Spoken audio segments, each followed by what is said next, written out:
Clark the Shark, written by Bruce Hale, illustrated by Guy Francis.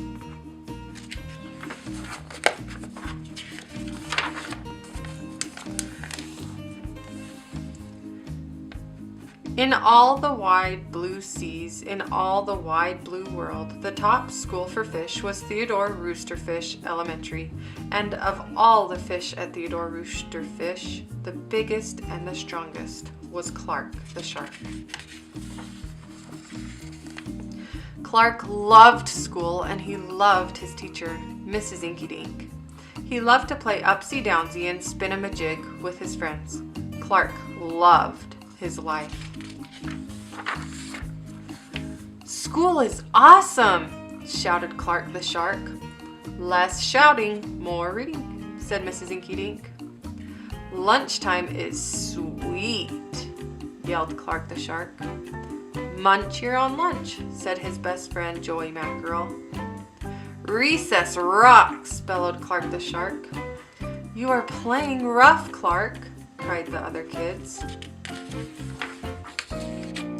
Yes, Clark loved his life with all of his sharky heart, but he loved everything way too much.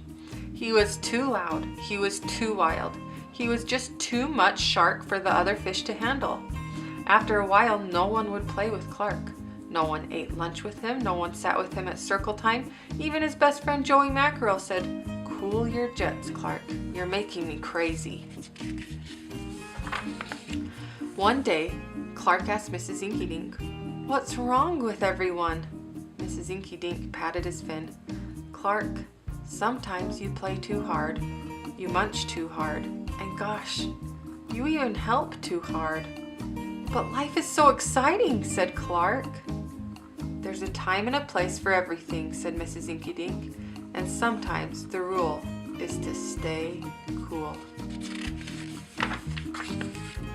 At recess, Clark tried to stay cool, but he pushed the swing with too much zing. "Sorry," said Clark, "I forgot."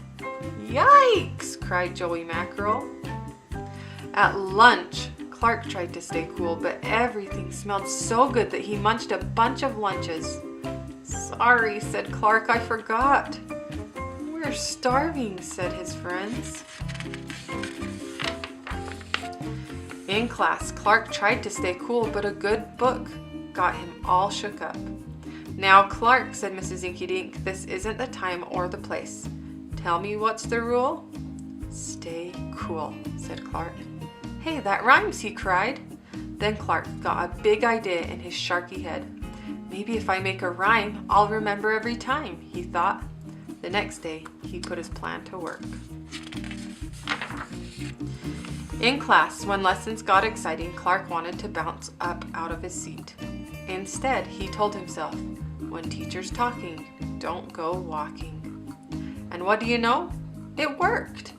"Attaboy, Clark," said Mrs. Inkydink. Clark smiled. Lessons are fun. At lunch, everything smelled so yummy. When Clark wanted to eat and never stop, he told himself, "Only munch your own lunch." And it worked again. "Way to go, Clark," said his friends. Clark grinned. Lunch is fun. At playtime, Clark told himself, "Easy does it, that's the way. Then my friends will let me play." And playtime was fun. Once more, Clark loved his life. But then a shadow fell across the playground. A ginormous shadow with tentacles galore. "It's a new kid and he looks scary," cried Joey Mackerel. "Swim for your lives!" The squid squashed the slide and it snapped off the swings. "Oops, my bad," said the new kid. "Wait," said Clark, "he just wants to play. Let's find a way." And he swam at the new kid with all his might. Clark played harder than he ever had before, upsy-downsy and spin-a-majig. Why, he even made up a new game, Tell Wumpa-Lumpus. "Wow, that was fun," said the new kid breathlessly, and he settled down. "If you want to come to school, you've got to stay cool," said Clark. "That's right, Clark," said Mrs. Inkydink. And thanks for taking care of our new classmate, Sid the squid.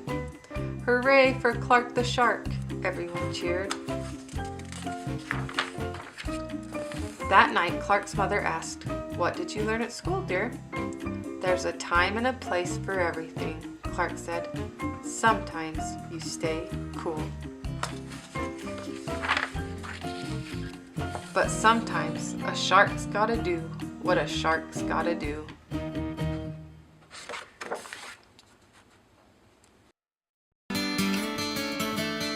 If you liked this video, please subscribe.